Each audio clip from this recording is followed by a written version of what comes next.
Hello and welcome to another episode of Mastering Dungeons. I am Sean Merwin here with the effervescent Teos Abadia. Hey Teos, what's going on?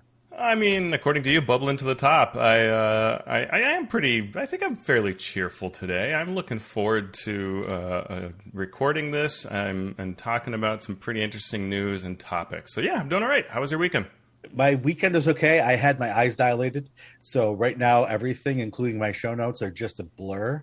So That's cool. If I start talking about like random 18th century authors, Yeah, I'll just assume that I'm forgot and I'm in a different podcast. I'm not going to stop you. Don't worry. Okay, that's fine. Sean's on a roll. Let him go for 2 hours on Nathaniel Hawthorne. I mean, it means that Mike Shea will send me some notes, and I'll look forward to that. Exactly. Yes. Well, we always look forward to that. Yes. Yes. Speaking of feedback, or actually speaking of great questions from Twitter, we got a question from Scott W. Gregson on Twitter.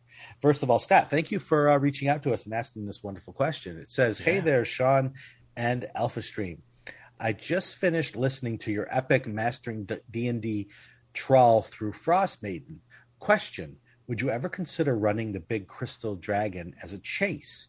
Launch it while the characters are in the mountain and have them go after it. And then he follows that up by like saying you could give them like drakes to fly or something of that nature and turn it into a chase scene rather than what it is, which is a sort of find where the dragon's going to be and then fight it. And my answer to that is I think that's awesome. I think that's an awesome idea. And, once that question came through, I started being the designer brain that I am, like, okay, how would we do this? What would be cool? What are the benefits of doing that? What would the players love about this as opposed to the way it is now? And I can think of many, many great ways to turn this into a much different, not just encounter, but much different story than the one that's laid out in the book. And I just finished playing in a Frost Maiden campaign. It's been going on forever, but so this adventure is now fresh in my mind again because of that. Yeah, that's really interesting. The idea of like, I love that concept of like jumping on mounts. Like if instead of the woman showing up with, like, hey, get on my sled, it was like, get on my, I don't know, undead flying creatures, or any kind of creatures. I think that'd be super cool. Or if you saw some sort of flying creatures around and you could approach them and sort of tame them and jump them, sort of Avatar movie style, and get on them and go after that. I think that'd be super cool. I think that the thing with this scene, right, and we talked about this when we reviewed Frost Maiden, is that it's one of those cases where adventures give you a whole bunch of information that drives you down a certain way of doing it. Like I have to do some calculus to figure out where this dragon is, and maybe the players aren't supposed to know about it, and it's all jumbled up. And if you just step back, sometimes it's good to just go, what would I like this to be? Exactly. And it's a great question to ask whenever you hit a weird situation where you're not understanding what the adventure is trying to do, or if it feels at all weird, just say, well, what do I wish this was? And this is exactly the kind of thing that I think is awesome. Just say, I kind of wish it was a chase, Right. And I could see that'd be so cool to be flying through the 10 towns and, it's laying waste to one town and maybe you've got to find how to get your attention. And yeah, I think all that is really neat. And I think to me, it all stems from the very beginning thing, which is it's unclear what the characters know when this scene first kicks off, whether they have proper information for what they can get payoff-wise by going into the mountain or by going after the dragon. Right. And that's a thing that I think, bears addressing so that players feel smart about their choice. Right. Yeah. And, to piggyback on your, what do you want this to feel like? One of the benefits of the way it was written was it has this epic feel. It has this feel of, it's not just we're saving one town, we're possibly saving 10 towns and hundreds of people. So if you want to keep that feel, but get rid of the sort of questions about what's its root and where can you best meet with it and how do you follow it when it can fly and you can't, this sort of, we have these mechanical drakes at our disposal now, and we can actually fly, maybe not at the same speed as this dragon, but enough that we can more easily find it and get to it. And as I was thinking about this, I'm like, maybe I would turn this into like a 4-step process. The first step is you have to catch it and survive the first encounter with it, and then it flies away. The second step is, while you were fighting it, you saw that there are joints where its wings meet its body. And if you can hit those with the right amount of damage, it won't be able to fly anymore, but it will still be able to crawl. And if you could do that, then step 3 is meet it in the best location possible as it's crawling toward its next target. Now you're talking about, you're keeping that epic nature and taking the sort of guesswork and a lot of calculation that the party might not be, wanting to do or able to do based on the information they have. Yeah, that's another thing about this encounter that I think, when I think of what I want it to be, I want this dragon to be supremely epic. Mm-hmm. And stat block wise, it isn't. And that's a thing that I think would be really important. Like, it just can't be defeated just straight up. You must either find a weakness, like you just said, that's a great idea. Or I was thinking something like, you must rally the town where you are to overcome their fear and horror of this dragon sufficiently that they can harry it enough to give you a chance to affect it, right? Like, it essentially requires some level of attacks being done to it so that it can be harmed, right? Yeah. And there are a number of ways you can do that mechanically, but just, I would want it to be a really epic thing, not as we've seen in some of the live streams or reports from people playing it, where it goes down really quickly, especially if you own the miniature like I do, and it's this enormous, big miniature that's expensive. Like, I want that thing to last and be very, very memorable. Yeah. So, there's a lot of ways you can adjust it. And a chase, could be not necessarily even the whole thing. The chase could be the first part or even the last part of the scene and the sort of encounter story narrative that you're trying to set up. Yeah. Super cool. Yeah. So thank you again, Scott, for that question. And if you would like to ask a question of us, you can do so on Twitter as well. And we'll give you all our contact information at the end of the show. So let's get on to our news and commentary section. Hey, I heard there was a spell survey. Yes, I did it last night. And oh my gosh. I mean, halfway through, I was like, wow, I love D&D so much that I will give all of my free labor to this survey that I don't even know if I believe in fully, but I'm going to try. Yeah. I mean, I think the link came out right after we finished recording last week. Yeah. So I put the link out there. Hey, Teos, we should give this news. And then, a few days ago, I clicked on it just to say, okay, I'm going to do it. And then I was like, no, I'm not. God bless everyone who went through and took the entire thing. But tell us about the survey, Teos. So basically it asks, it goes through player handbook spells alphabetically, asking you to rate how satisfied you are with them. So because it's alphabetical, you can kind of go through, but it means you're jumping around levels and stuff. And you can say, I love it, I hate it, everything in between, or I don't know anything about this spell. Mm-hmm. Then after you've gone through all of it, and it's not all the spells, but it feels like most spells. And then it'll drop some chunks. So I don't know if that was like a survey design thing where a bunch of spells just are stripped from a particular person but fed to someone else. Or if these were spells that they maybe think they already know they need to fix or don't need to fix. I don't know. But when I went through the survey, I did, all these spells. And then it asked me all the same exact spells that I had before. Have you ever used them as a player or DM, or I haven't ever used them? Mm-hmm. Which was sort of funny to think through because, I play and DM a lot. So trying to think of which ones I'd used and it brought back actually a lot of fun memories. So I liked that part of it. Then it asked, do you want to rate more spells? And at that point I laughed out loud and clicked no, because that had already been a lot of time investment. So maybe you can actually rate everything.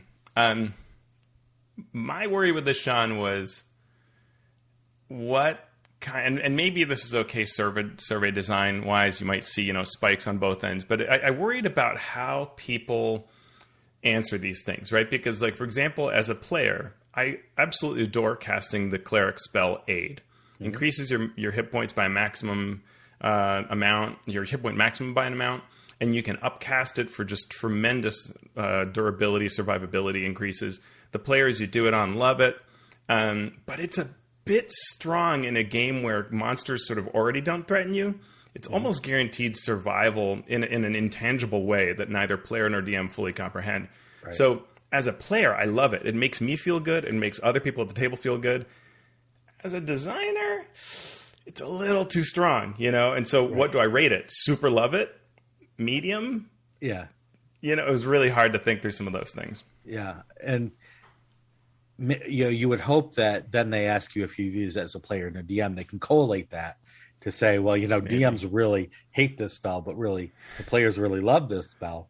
That's true. That delta between the love from the players and the hate from the DMs should be a good indication of where that spell ends up. Yep. But yeah, I mean, as we learned last time when we went through the spells from Fizban's, right? There's a lot to unpack with certain spells. Right? Fireball is fireball. Right. Does a lot of damage. You know what it's going to do. And then there's the sort of ones that do damage plus, and how does that work? And is everything incapacitated when I'm done? Yeah. And those questions. And even things like Eldritch Blast, right? Like it's totally fundamentally fine option. Right. But Warlocks have the larger issue that it can be so boring to just see Eldritch Blast used relentlessly because it's optimal. And so there's nothing fundamentally wrong with Eldritch Blast, but Warlock, it's like I want to have a conversation, not rate this, right? Yeah, exactly. It's like Toll the Dead. Why are life clerics all casting Toll the Dead? Well, because it's a D12 if the enemy's injured. So everyone's going to use it. Yeah. So last I checked, it was still up. I don't know if it will still be up when this show drops. Should still be. But it should. So you can check that out. There is a link in our show notes. An article by Chris Tulloch called Pillars of Organized Play is up on the D&D website. For those of you who don't know, Chris Tulloch is the head of organized play at Wizards of the Coast, and he's blogging about basically what drives organized play. What are some things that they think about when they create these experiences and communities? Chris has been working at Wizards for a very long time. He and I came up through the RPGA and through the Living Greyhawk campaign at practically the same time. And, even before that campaign had ended, Chris had been hired at Wizards of the Coast to work on organized play. He's worked for their events team. He's worked on Magic. He's worked on a ton of different things there. So he has a great depth and breadth of experience with all sorts of games and with all sorts of organized play options. Yeah, so one of the sharpest minds at this subject. I mean, he invented D&D Encounters, right? Which was him refining an earlier program that he'd invented. So it's Yep. And he was in charge of the Adventurers League when it started. Then he moved on to work on a different team, but now he's back working with the Adventurers League again. So, that's who he is. And so let's go through some of what he talked about. You want to take the first one? Yeah. So the first thing he talked about was community, his three pillars, or his two pillars, I guess it is. And community, he says, is made up of really sort of three pieces: shared experiences. And he says that surveys show this is a really big one as to what draws people to organized play. When you think of a home group and you're sharing this with the people at your table, you go from that to sharing it with a much larger community, all these different tables, and you can all talk about, the adventure and how you did and the epic and all these various things. And so that's a reason that people join organized play. Recognition that similarly you now have a much larger group that can talk about, were you able to defeat the Thayan wizard? Did you find the magic item? Did you find the secret door? And all of those things that you achieve, including in big events like epics, are then recognized by a large group of peers. Mm-hmm. And the third part of community is peer enrichment, learning, and mentoring. You learn faster when playing with strangers. You get different perspectives, approaches, and tools every time that you play at a different table. It allows for much faster growth and learning. And then he kind of talks about the flip side with that, which I thought was really good, that when you're a veteran, you then have all these opportunities to mentor, and that can be very rewarding. For sure.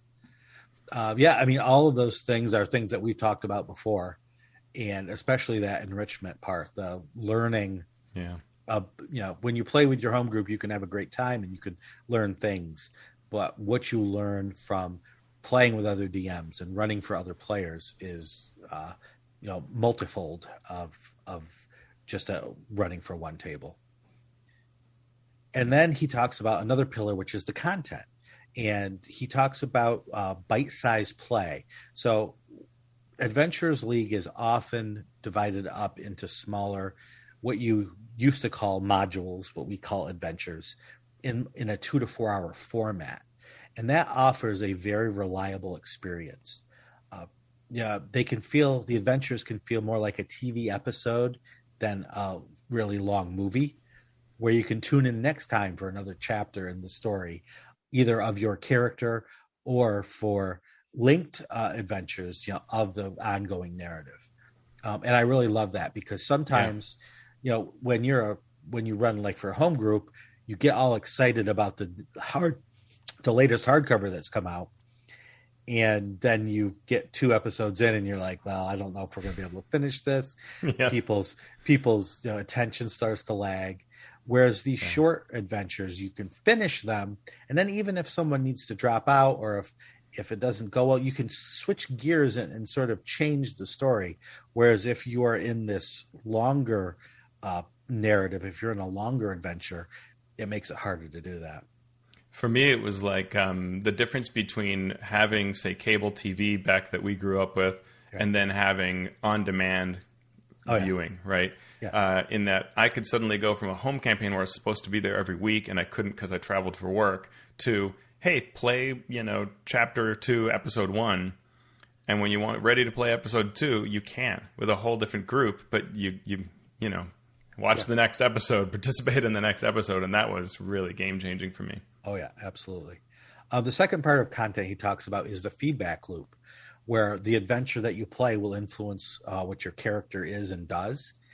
And then what the characters do can influence the future story.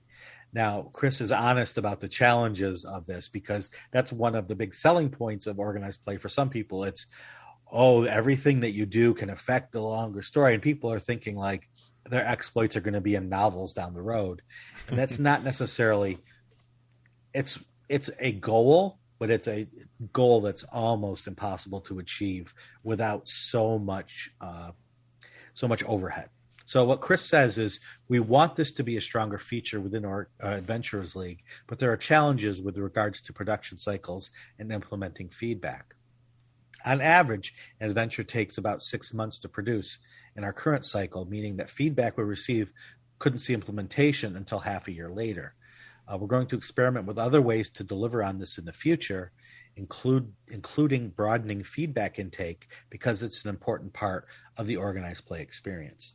And we've been involved in many, many different kinds of organized play programs. Mm-hmm. Some where your input, the things that you do have absolutely no effect on it, to having a great effect depending on the size of the campaign and the scope of the campaign. So it's something that organized play is always aware of and always keen to enhance, but there has to be patience and a lot of experimentation. Yeah. And the last part of content is the ease of use for DMs.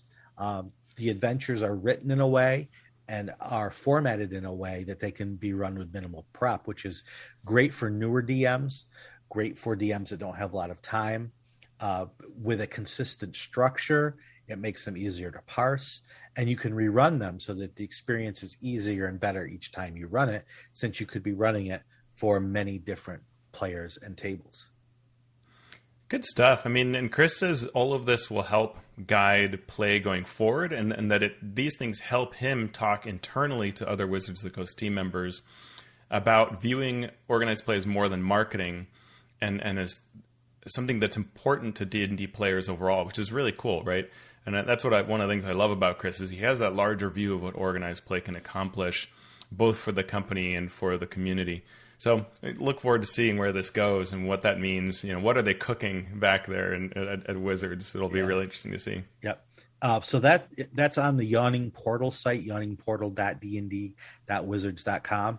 And there's also an interview with Travis Woodall, the content manager and Adventurers League administrator, that you can catch there. Very cool. Dragon Plus issue 40. I did not get a chance to look at this, so I'm going to let Teos tell us all about it. Well, an enormous chunk of it is marketing. That's always true, but this is especially true. It's like a gift guide for the holidays. So if you want to see, that you can buy a D20 umbrella or dice jails or you name it, all your T-shirts, all the links, all that stuff is there, sort of separated by price. Have at it, shop away. One thing that I thought was interesting is we had in past, I think last year, talked about how they had a thing in the UK called the Dragon Annual, which is a hardback book published in the UK that sort of kind of introduces D&D. It's sort of a weird intro kind of book. It sort of talks about streaming shows and just sort of, if you didn't know what D&D offered, this would be a book that goes over it. And completionists were kind of like, oh, I can't get this. How would I ever get this? So it's actually available through Amazon now and also last year's. It is what it is. This is not a book that's going to be full of useful content. It's just sort of a fun book. But if you are a completionist, you can now get it. There's also an article on the upcoming Call of the Netherdeep Critical Role book, which comes out in March. The Best of DMs Guild has a free copy of 24 Faith Familiars, a supplement by Rob Moore and David Perfect. There's also an interview with Andrew Bishkinski, who won the DMs Challenge, as we reported before, and some other product highlights.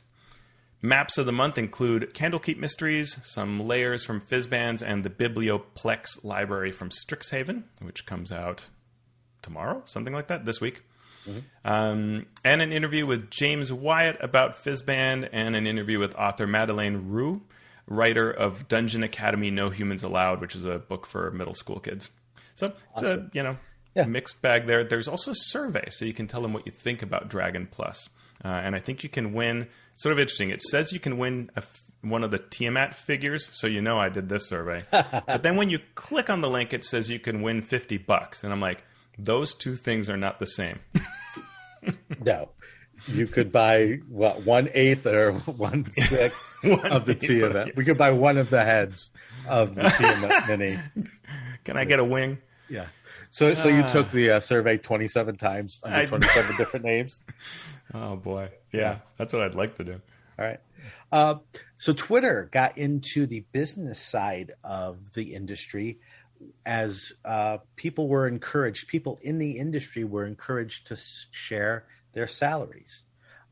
This was primarily surrounding video games, where they're attempting to make a more level playing field with industry employees, seeing if they are being paid fairly. But an associate game designer on D&D. Now, was this on a Wizards person or? Yeah. Okay, yeah, Wizards person. Yeah, Wizards Coast. An associate game designer said that their salary was $71,000, and this tweet was quoted by a map maker who makes $2,000 a year and a copywriter who's making $46,000 a year. So it's good to bring all this into perspective as an industry, so we can make sure people are getting paid what they're worth and what they deserve, and to let the people who purchase things know, let the customers know, that this is still a pretty cheap hobby in terms of the hours that you spend with the material that you're purchasing. Yeah.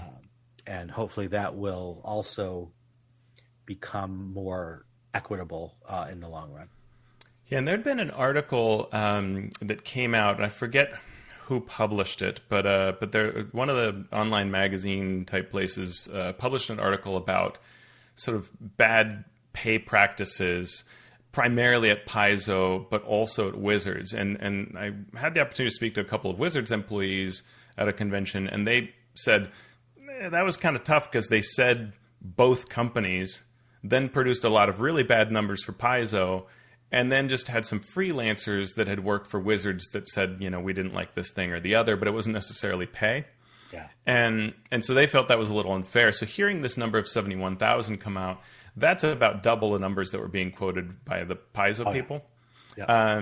So that's a lot better, right? And I think you can see why Wizards people were a little kind of like, well, that was a little unfair to us. But honestly, I mean, we're talking about salaries in Seattle, so I think they need to be higher in a place like that. And so, but it's an interesting data point, and it'll be interesting to see if we get more and more of this sort of transparency. I hope we do. Because as you said, there's a lot of work being done here by hard work, talented work, and people pay poorly for it. Yeah. Yeah. That 71,000 figure is right in the ballpark of the last designer position that I applied for at Wizards a couple of years ago. It wasn't an associate. I think it was like a more senior level, and it was more than that, but it was at that level. So that's at least livable even in Seattle. Right. So that's good. Yeah. And I mean, I've heard of higher salaries, that, I'm not at liberty to share higher salaries in the industry, so certainly this is not some high mark. And what is nice is this is an associate game designer, right? And we've seen recently, like there's a current job opening for a higher place game designer. So one presumes that would pay more, right? Unclear, but yeah. So we'll keep an eye on that industry news as it unfolds. The DMs Guild is now offering tracking URLs. Thanks to fans requesting it, the DMs Guild now allows creators to track how customers are finding their titles by adding marketing sources to the URLs. Now, this was something that you could do on the other side of OBS, Drive-Through RPG, but the DMs Guild didn't allow it, and now it is. And there was just a product that I worked on that was maybe selling 2 copies every week, Xanathar's Lost Notes to Everything Else. In the last 4 days has averaged like 25 sales a day, and for several days in a row. And I have no idea why. Yeah. If we had this back then, we might be able to tell what was going on. Yeah, that's fascinating. Because I'm asking the other writers on the book, and everyone's like, I have no idea why this is selling. I don't know if it was mentioned on a podcast, on a show, if the link got out there. I just have no idea. That's so interesting. Yeah. Yeah. So go to the My Content Promotion Tools section of the site to find the tool and instructions on how to use it. Yep. So if you are introducing new players to role-playing games, Kobold Press has some great advice for you on how to teach combat to new players. And what it does is it encourages you to work narrative into these early lessons. So rather than just tell the players roll a d20, and if they hit, you describe the hit, and if they miss, you describe the miss, it sort of has them describe what they're doing, and then why the die roll produces certain results. What did you think of the article? Yeah, I thought that was great advice, and it's something you don't often hear, right? You'll hear things like, having them make a skill check first, then a simple combat, that kind of advice. And so this about really saying like, okay, when they roll a thing, to ask them like, what does your ranger do?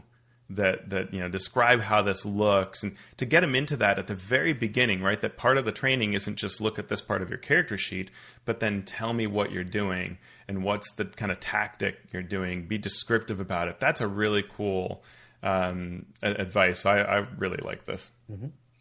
Yeah, it is interesting to tackle new ways to teach new players. I found that when I was teaching players who had never played in my writing for role-playing games class, I started doing that, but also sort of delving into the mechanics of why the math is working the way it is, which you wouldn't want to do with new players who are just players, but that was a completely different way then of teaching new players, because you're teaching them design while you're teaching them the game, which is an interesting way to come at it. It's cool. So what's this about Brizzy's Voices? So there is a YouTube channel called Brizzy Voices, and she is incredibly talented and does all kinds of voices from different shows and things like that. But she also, in this episode, I think it's might be her second one on it, does the sounds of various creatures from the Monster Manual and other books. So she does the abyssal chicken. She does an amazing flail snail where she like holds onto her cheeks and, you know, makes this very funny sort of watery noise. And then she does the flump. And for the flump, she says, all right, I've got to cheat. And so she dual, you know, you see her twice on the screen. And in one screen, she's doing this sort of like the outgassing. And then she's doing the voice all at the same time. It's really hilarious. Oh, my gosh. And what's cute about it is she shows like, you know, the tweet or whatever it is that's saying, hey, please do this creature. And when it comes to the flump, the screen just fills with flump requests, which I thought was just A+ for my book. All right. Well, of course, Teos is going to find the voice of the flump. They were not all me, I swear. All the accounts that you used to take the survey on Dragon Plus, you also were calling for flump sounds. Oh, that's great. Hey, you want a free short adventure involved with Strixhaven? Sure. Yes, I do. Why not? Well, you can get one on D&D Beyond. Michael Galvis has a short adventure providing insights into the upcoming Strixhaven book. Since the D&D Beyond staff gets to see these products before they release, this has information from the book in the adventure. The map seems to also come from the adventure as well, as does some of the art. What's in the adventure, you ask? Well, Teos, I'm asking you.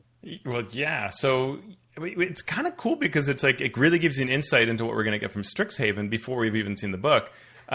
You are working, which we've sort of maybe heard if you've attuned to these things, that you can get a job and your students, right, in this adventure. And so you get a job as baristas at a coffee shop on campus called the Fire Jolt Cafe. And we get a map of the place, and you have to prepare the place in time for customers. I think your boss is like asleep or something. And of course, there are unexpected problems, you know, like the coffee machine has a creature in it. And then once the place finally opens, if you've gotten it all prepped, you still have to use various skills to serve everybody properly.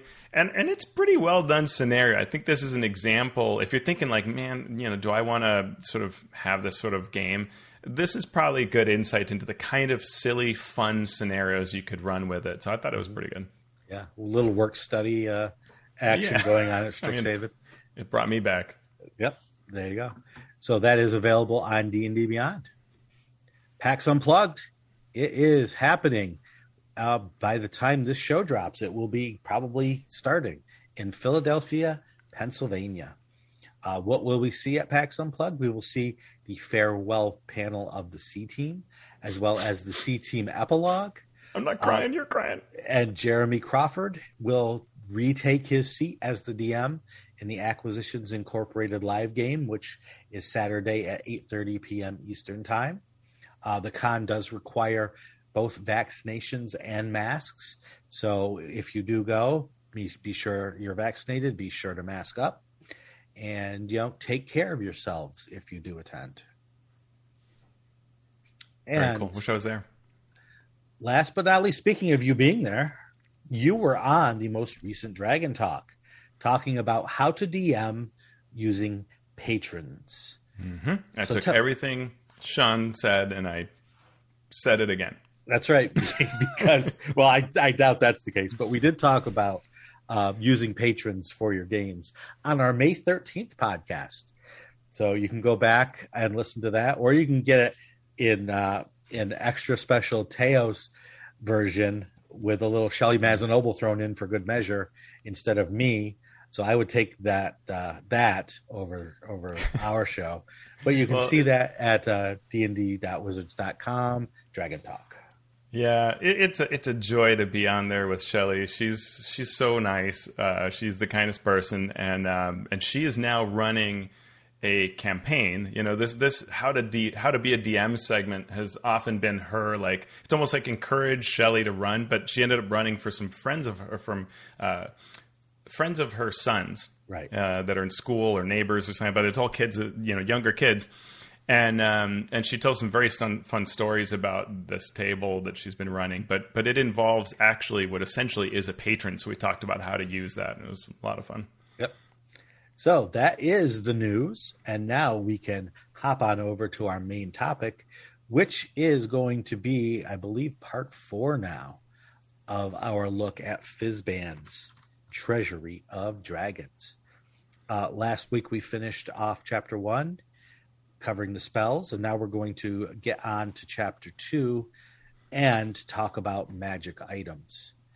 So, lots and lots of new magic items. Well, actually, not a lot of new magic items, unless you think 13 is a lot, but they are very powerful magic items for the most part. And the more powerful you get, the trickier it is to make it work. So I will give the standard warning that I give about once every 3 or 4 episodes. If we seem negative about this, it's not that we are picking on the designers. It's not that we hate Wizards of the Coast. It's not that we hate magic items. These are just very tricky things that we as designers, when we read, sit down and break down and ponder and try to come up with alternatives or try to see if there might be problems that would pop up in a game. So as we do that, we're doing this out of love, not out of hate. Yep. That is true. So let's start with the Amethyst Lodestone. It is a very rare magic item, as most of these or many of these are. It has 6 charges, and it regains 1d6 charges at dawn. What can you do with this Lodestone? For 1 charge, you can fly for 10 minutes at a speed equal to your walking speed. All right, with a very rare object, that makes total sense. For 1 charge, you can choose 1 target.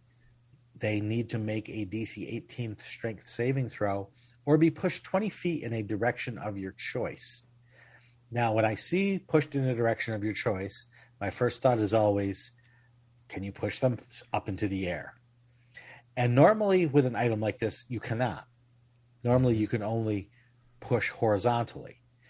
But what is this little charge called? It's called gravitational thrust, which then makes me think, why? Gotta defy gravity. Yes, if it's gravitational thrust, you probably should be able to push something up into the air with that. And it's only 20 feet, and it is a very rare item. So I would say, sure, why not? But you're right. It probably, given how D&D 5e has operated, it really should say. Right, and all you have to say is push vertically or horizontally.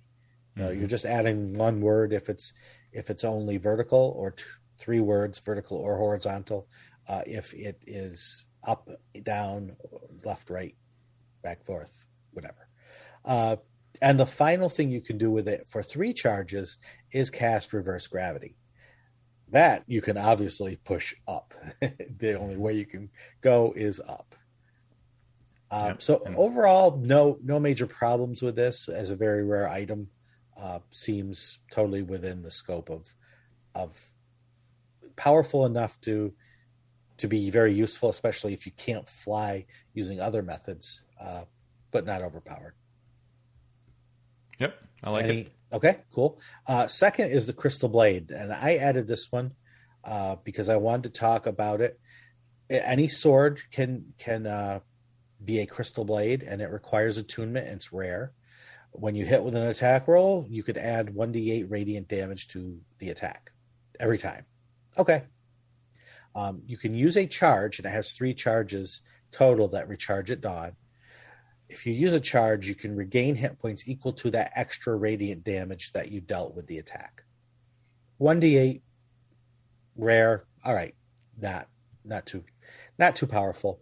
Not at all. But if you crit, you would then do 2d8, which then you would probably say, oh, well, in that case, I will use a charge because I'm getting back 1d8 instead of 2d8. I had a question that popped up as I was reading these now at this point. In some magic items, it says it recharges after a long rest. Some items, it says it recharges at dawn or at midnight or at other times. Why are we differentiating between those two? Is there a design reason to do it? Or is it just something that people, whatever they're feeling at the time, they do? Yeah. It appears in the DMG, that this sort of difference. And so my guess is it was a design decision to sort of inject some flavor into it, right? And you tend to see this, that anything radiant will say recharging at dawn. And if it's anything that's sort of necrotic, dark, evil, it'll be, you know, sort of at midnight or at dusk or at long rest. And then the default seems to be long rest as well. So it sounds like it's just sort of flavor. Okay. Your question also made me think, why so many? I mean, at least they say any sword, but why is it all about swords? Like, I just feel like the game shoves you into using a longsword and a greatsword always for everything. Yeah. And why not just any weapon? Like, why isn't it crystal weapon? And so I don't know. Mm-hmm. I just feel like there's I've said my piece. Yeah, no, I think that makes perfect sense. And obviously, you know, if for some reason they're thinking blades or crystal can't be bludgeoning because it'll break, you could just as easily say any slashing or piercing weapon, I guess. Yeah. Crystal spear, why not? Like the only thing I began to think of was they say, you know, recharge at dawn or recharge at midnight or recharge at wherever, because players technically could pass the item, use it in the morning. I don't know. Use it in the morning. Use all the charges. I don't know. Yeah, I don't know. Yeah, try to get around attunement things. It's like because it requires attunement. So you would, I was just trying to could you game it? Game it in some way, but I'm sure people would and have tried. And that's why the only reason I would leave it as after a long rest is, you know, to keep that from happening. But that's when you could do it, right? You could pass it on to someone else. They could attune to it in the same day because all you need is a short rest to attune. And then you can only enjoy the benefits of a long rest once per 24 hours. So you can't game a long rest. What you could do is you could travel to a world that has a dawn. Right. Yeah. And to get an extra dawn, right? So like the Feywild often has a place that's always at dawn or always at dusk. So you could technically go to the Feywild, recharge this item at dawn, come back, and enjoy another dawn. Yep. I was thinking the same thing too. You know, or it's the land of the midnight sun where it's always midnight. Yeah. So just a little game design thing that popped into my head as I was reading these over. Next was the Dragonhide Belt, an uncommon, rare or very rare item, depending on the bonus of +1, +2, or +3. This is a monk item that grants a bonus to your saving throw DCs against your key features. And I'm going to let Teos take this one. Just because we got already. Yeah. The obvious thing here is that Stunning Strike or Stunning Fist is already a problem. And so because you can stun boss monsters and you can do it many times. And so it's a way to either get rid of legendary resistances, burn through them, or stun your bosses that don't have them. And then like the game just becomes your monster is a punching bag. It's a foregone conclusion. And so now increasing the DC makes it just even worse. Yeah. So this is the kind of thing that a lot of DMs, I think, will just go, ooh, no, please no. Whereas on the other hand, a 4 elements monk that feels weak to a lot of people, this would be a lovely item to give to them. Right. Because they could use that little lift up. So I would probably house rule this, and I think a lot of DMs would, to just not allow it to be used for Stunning Strike. Now, a lot of monks like the Dwarven Belt because it boosts things as well. Does sort of the same thing while I'm giving you a beard. But I was surprised that they designed this. It's one of those things you go, really? Wow. Do you not see the tables that I see? Maybe not. And maybe it's just, hey, options are options. You don't have to use them, right? But I thought it was sort of surprising. Yep. This is the kind of thing that, what I think really hurts is that you'll see this and you're like, ooh, that's weird. Who would use that? And you play an Adventurers League adventure and it's like Dragonhide Belt +3. And you're like, oh. Yep. Yeah, exactly. And then every table has the monk with +3 to their DCs. Yeah, I'm right there with you. It's not a problem with this item. It's a problem with what this item allows certain classes to do at certain times. So, it's not that you need to fix the belt. It's that you need to fix the stunning, or you need to fix the being able to spend all your key points in the same battle and always get them back without having to save that resource for something later. Yep. Next item is the Dragon Lance. Guess what? Dragon Lance confirmed. Not the setting, the weapon. Not the setting. No. Yeah. So, Dragon Lance. It can be a lance or a pike. I guess you would call it a Dragon Pike if it was a pike. It is a legendary item. It is an item that has a +3 to attack and damage rolls. And if you hit a dragon with it, it does +3d6 force damage. And a dragon of your choice that you can see within 30 feet can immediately use its reaction to make a melee attack. Wow. Yep. So this is the Dragon Lance. That's legendary. That's cool. It is we are going to have good dragons fighting evil dragons, and one of the dragons is on our side, so we're going to have it do stuff. I do like magic items like this that basically give you an adventure, right? Like you're like, okay, I'm gonna, they'll be met by these allies who will give them dragon lances, lend them to them so they can mount the dragons, and got to do that. Yeah, and what's interesting to me is it's a legendary item, but it sounds like you can make many, many, many of them. So, obviously they're going by the lore of the book and the books, but it was just odd to me. Like legendary, there's only one. Any lance or pike can be it, and it's made from this special metal, and dragon lances and dragon pikes for everyone. Pretty sweet. The dragon wing bow. This one caught my attention for a lot of different reasons. So what this is if you have no ammo in the weapon, it produces its own. And I think back to the cartoon, right? Yeah. You just totally. you don't need a string, and you don't need any ammo. You drop back, and it shoots out this missile. So any bow can be a dragon wing bow. It's rare, requires attunement. When you hit with an attack roll using this bow, the target takes an extra 1d6 damage of the type of the breath infused into the bow. So, black dragon wing bow, it would be acid damage, etc. Mm-hmm. Cool. So, and if you load no ammo into the weapon, it produces its own, automatically creating one piece of magic ammunition when you pull back the string. The ammunition created by the bow vanishes the instant after it hits or misses a target. So flavorful. I love this. I love having watched that cartoon as a kid. I love this. Mm-hmm. Every edition of D&D that I DM'd, I made one of these things where you pull it back and it shoots electricity, it shoots fire, it shoots something different. Here's the problem. Problem number one. Any bow, meaning a long or crossbow, can also be a dragon wing bow. And you don't need to load it. So what slows down people using light crossbows or heavy crossbows? It's that loading thing.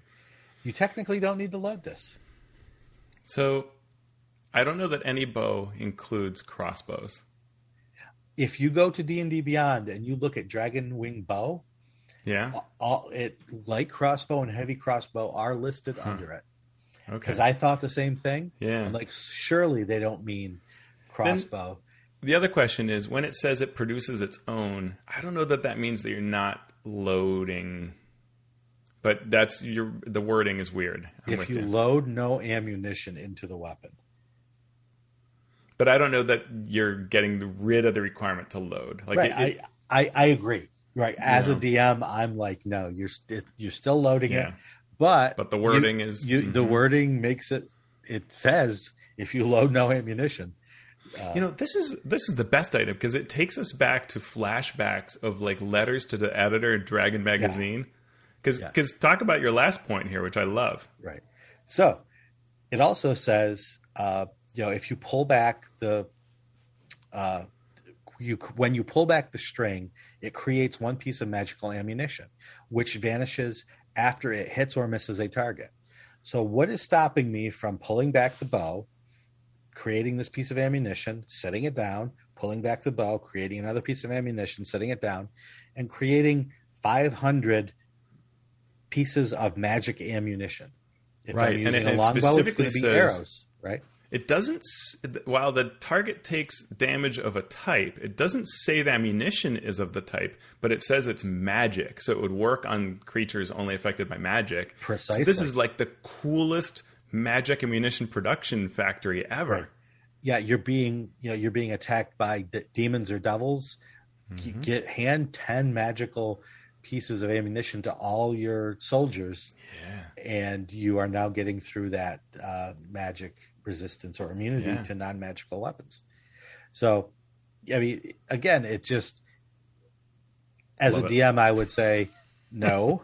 But as a DM, I also know that certain players out there are going to be, and the problem is, if you're running like organized play where it's not the same players week after week, you will get some players to just assume, based on the wording, that they can do this. So they'll come to the table and they'll say, okay, everybody, I'm going to give you all 20 arrows. These are magical arrows. They don't do extra damage, but they're magical in case you need them. And as you're looking at your watch and you're running a 2-hour game, you don't have the time to sit down and say, hey, Fred, how did you get 100 arrows that are magical? And then, it says in the Dragon Wing Bow that, and you don't have time to do this at a time sensitive event. I mean, it's clear that Hank the Ranger was a cheese monkey. Yes. Who abused the system. Now we know this. Exactly. So that's the Dragon Wing Bow. Really cool. Just keep those little oddities in mind. Yeah. The Emerald Pen. This is where I live right here. The Emerald Pen requires no ink to write. While holding the pen, you can cast illusionary script at will, requiring no material components. Short, sweet, to the point, to the nib, and I'm all about the Emerald Pen. Very cool. Yep. The most powerful powerful weapon in the game, maybe the Flail of Tiamat. Tell us about it, Teos. Ooh, this is a juicy one. This is the kind of thing you read and you just, oh wait, there's more. Plus 3 to attack and damage. When you hit, always, it does 5d4 extra damage of a type you choose at that time: acid, cold, fire, lightning, or poison. Once per day, you can use an action to have the heads of the Flail of Tiamat breathe. 90-foot cone, DC 18 dexterity save, 14d6 damage of the type you choose, or half on a save. Yeah. I wrote here in the comments, slow clap. Yeah. Now, I'm hoping this was like a very rare item, I assume. It's legendary. Okay, it's legendary. Yeah, it is legendary, but I mean, it's still like, I mean, there's some legendary items that are like, yeah, okay, that'd be cool to have. This is like, if my DM gives me this, I suppose I have to marry them? Yeah. Well, this is one of those where it starts in the enemy's hands, right? Yes. And you have to go through a lot if you want to get this. And then even then, once you start using it, Tiamat's going to be talking to you. Well, that's the thing about this item. I think, and I think Tribality mentioned this, because I always look at what they say about various power creep and things.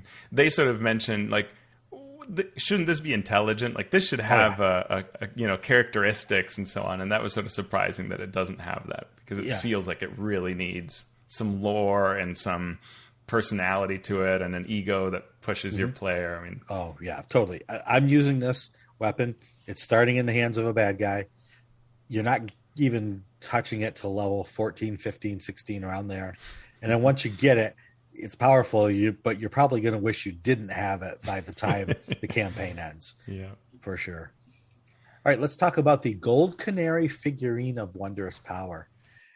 It's just this giant canary. It's got a CR 1/2 stat block that you can use for up to 8 hours once per day. Hooray. Or, if you're missing half or more of your hit points, it can become an adult gold dragon for up to an hour. Whew. I actually love it because it comes with the limitation that you can do that one Yep. only once per year. Yeah. And this is actually, I think, a really fun design idea, right? Like, design a really powerful thing that's basically like a one-shot, but then throw in a common use that you can do all the time, right? Yeah. Or the other way around, something really common that's an everyday thing. Like, that emerald pen, right? What if you gave it some really amazing thing Right. once a year? Like, that's actually I like this design space, and I when I saw this, I'm like, oh, I'm making a note of this for the future. Yeah. Like you can write out a wish once per year.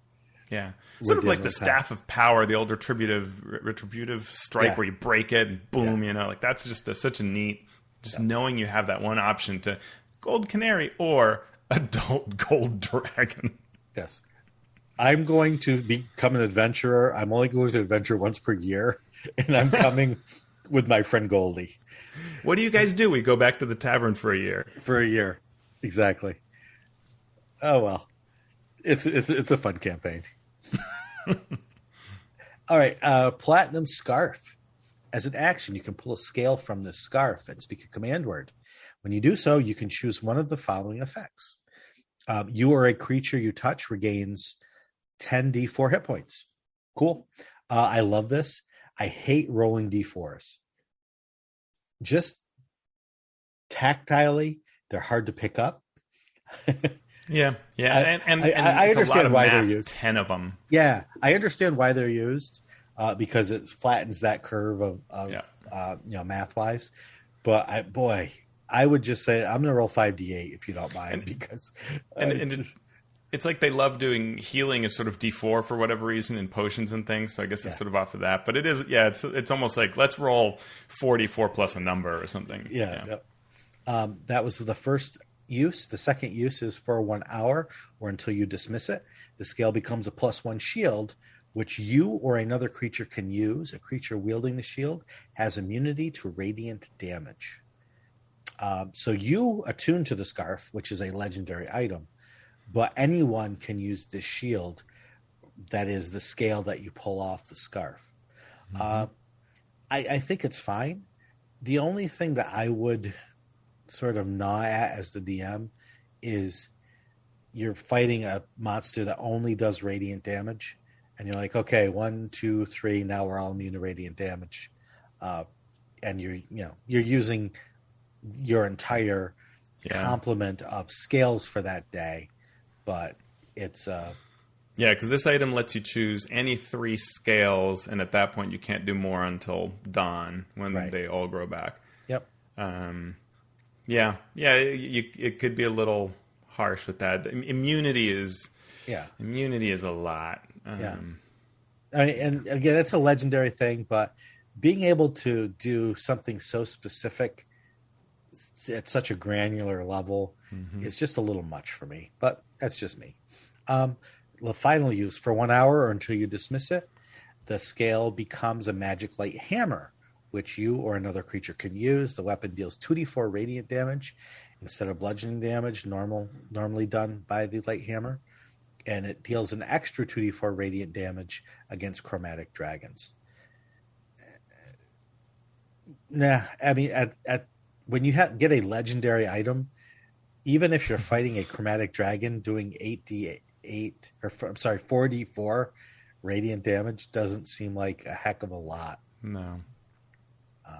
It's hard to say why this was there. Yeah, it's a weird feature. When I read things like this, it almost, part of me wonders, is there a Dragonlance book I didn't read or don't remember where someone had this scarf and this is what it did, so therefore we're going to do this exact thing?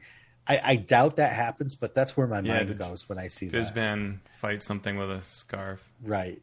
He wears a scarf, but I don't know. Yeah. But even then, I mean, just make this more use. Make it a one-shot thing, or make it a better item, or I don't know. It's a little weird. Yeah. Potion of Dragon's Majesty. Tell me about it. I mean, it's a legendary potion, right? Which is pretty amazing. And its result is amazing. You become an adult dragon of the type that this scale is that's inside the potion bottle for 1 hour. So get to be an adult dragon for an hour. That's pretty cool. That's I mean, I like that. I like that at almost any level of play, right? It could be fun in so many ways. I can imagine a kobold adventure where this would be amazing, not because you're going to kill them, but you're going to command them, right? Or win them over. Like, there could be so many neat things to do with this kind of an item. So, or there's a race. You and a kobold group are racing to get to this potion because they want it to attack the town, and you need to stop them from getting it. And then if you do get it, you can do some pretty crazy things with it. So, I like that. And the last item we're going to discuss is the Topaz Annihilator. It's a legendary firearm because why not? Sure. Because we're going full gem dragon here.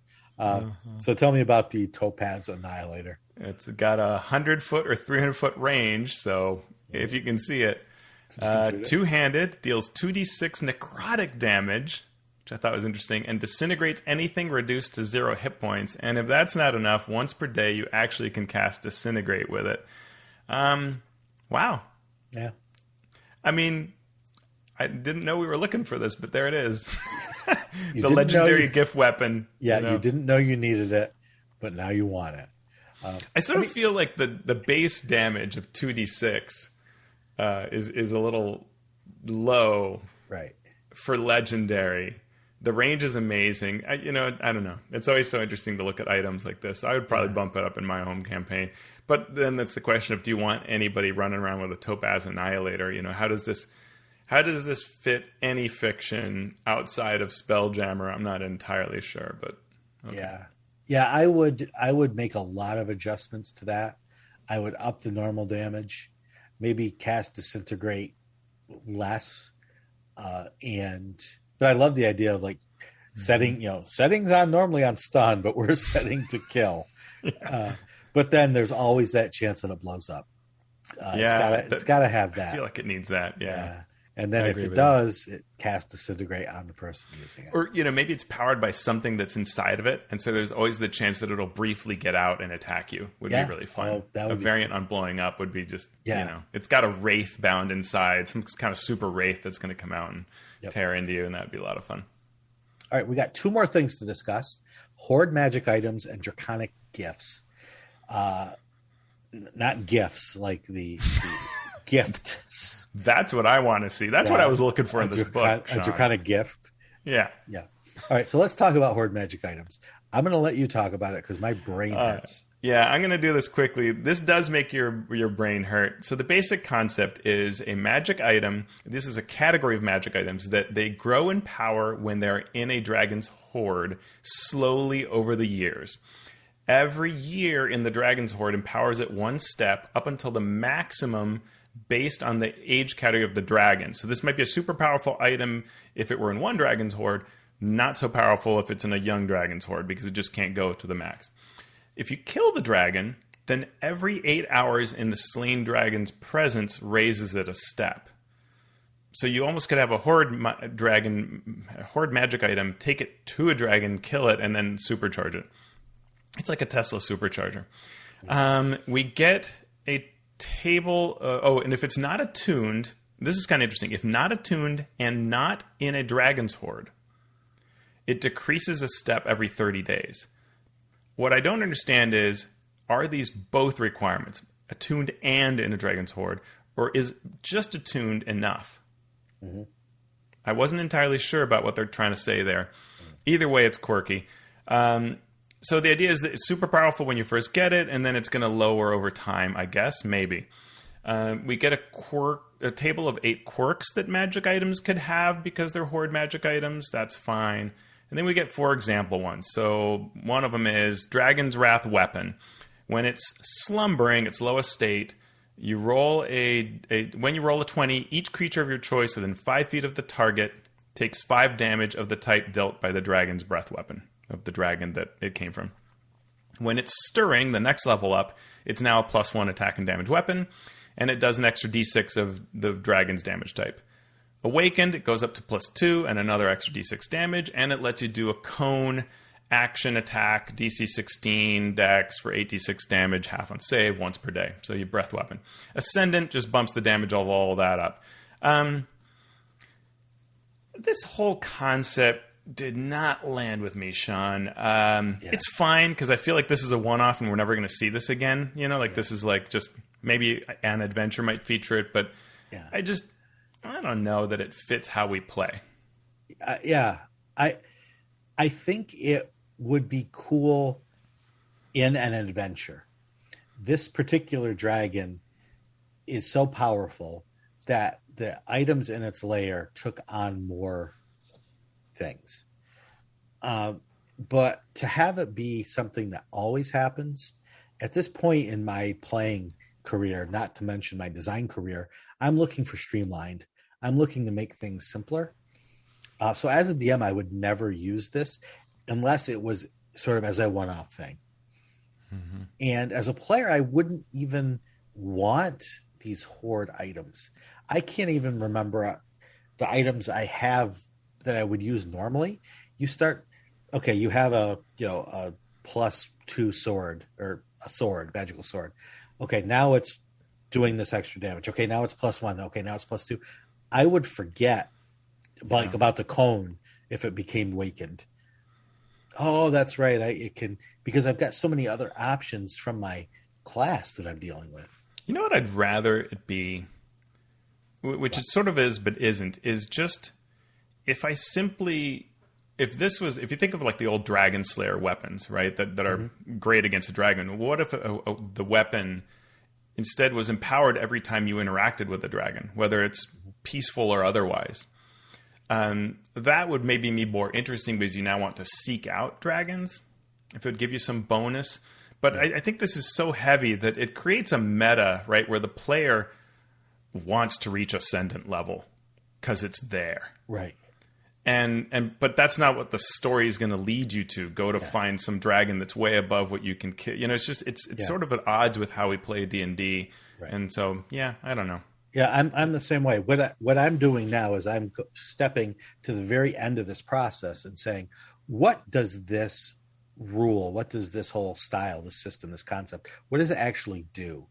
And all it really does is add new powers to magic items. Yeah. So then I asked, do we really need that? Mm-hmm. And if we do need that, if that's something that the game needs, is there an easier way to do it? Yeah, even a more interesting thing to me for my kind of games would be a way that something in a dragon horde would be infused by the dragon's spirit and personality. Mm-hmm. And there would be a way to interact, almost like an intelligent item. Right. But a horde magic item would be an intelligent item that reflects the personality of the dragon. And that could be guidance. It could be subversiveness, right? It could be a number of things depending on the type of personality the dragon has. To me, that would be more interesting because now you can interact with your item. Maybe the item can take you over every now and then. That would be like a cool mechanic that I would enjoy. Yep. And you'd always remember that dragon from which you took this item, right?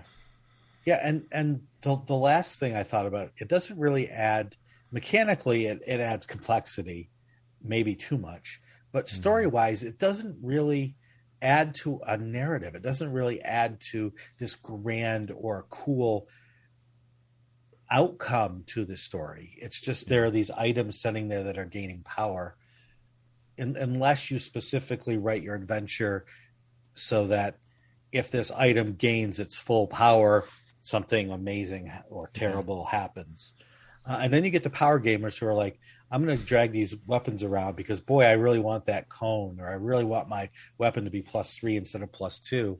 So I'm just going to find the nearest dragon and either kill it and lay it over my weapon to power it, or ask a dragon who I like to put it in their lair for a year.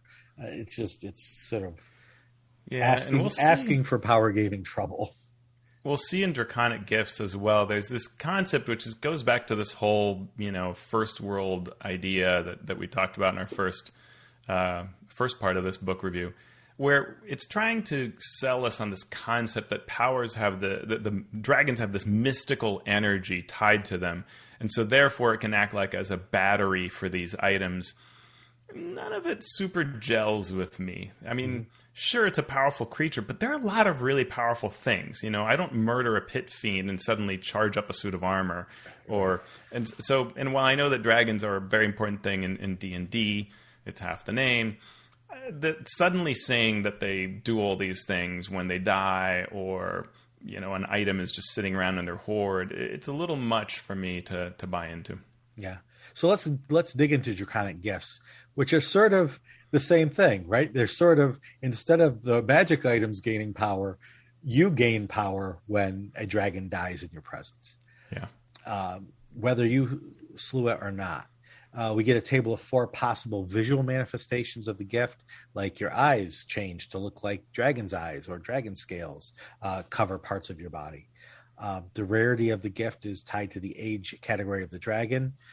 We get 8 example gifts, such as a draconic familiar that basically lets you cast Find Familiar and gain a pseudo dragon.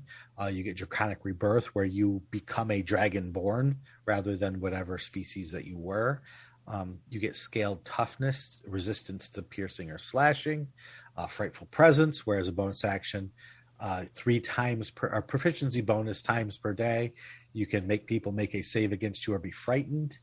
And so, you know, some of these are pretty strong, but it's the same thing to me. It's just sort of adding more power to a character. Is that something the game really needs? Yeah, and I think that while there's an understanding here that this can be interesting, right? Like if I have a pseudo dragon familiar because I killed a dragon, that could cause me to have some neat interactions and relate and so on.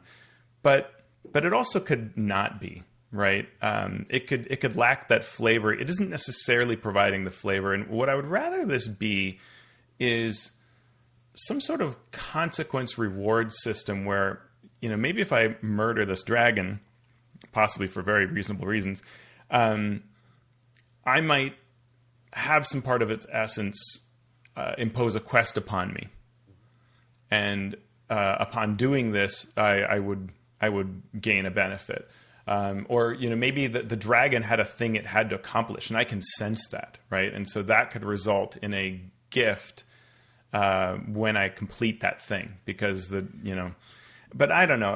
Overall, I found this, to me, it felt a little so-so. And it even sort of says, like, oh, you can just use, feats and give things from feats as a draconic gift. And it's sort of like, well, I don't know that I needed more ideas for power. Right. Yeah. And what I need is interesting things that my players are going to be excited about, not just power. As you were talking, I'm sitting here thinking, this is basically Skyrim.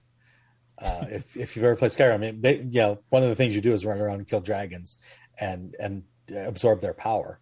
And so I was like, I wonder if someone would just like, hey, this is Skyrim, let's do this. But we once upon a time in D&D, we used to have a name for running around and killing dragons and gaining power from that. It was called gaining a level. Right? And you could run seriously though, you could run a whole campaign, that's what leveling is. It's not experience points, right? It's you run around and you kill monsters and absorb their life force, and the powers that you get for your class are the powers that you're absorbing from other creatures. Yeah. Yeah, it felt to me like both of these, the horde items and the draconic gifts, are just not... They're interesting concepts, but I feel like they're a bit away from where I want them to be, for them to be interesting at tables, or sufficiently interesting at tables, I guess. Right. Have them tied to stories rather than abilities. Yeah. Yeah. And even character destinies rather than abilities. Yeah, and specifically because, like you said, we already have lots of rewards we can give out. So just rewards...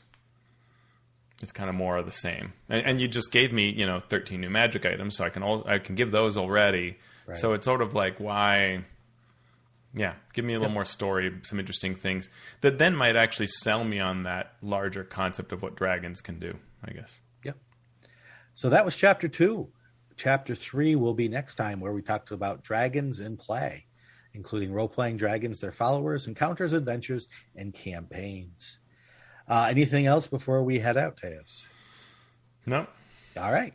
In that case, thank you all for listening, and thank you to our patrons. If you like the show, I hope that you would please consider become a patron by going to patreon.com/MMP. Teos, where can people find you on social media? Aha. You can find my website at alphastream.org, get a free product there, or on Twitter at alphastream. How about you, Sean? You can find me on Twitter at Sean Merwin, or you can follow the podcast on Twitter at Mastering D&D. Mastering Dungeons is a Misdirected Mark production. So, Teos, now that we have all these powers and magic items from our dragon friends, what are we going to do now? We're going to start up the Dead Dragon Spa, where for 8 hours you can soak in a tub of dragon blood and get all of its powers. I'm going to get you a gift certificate for Christmas.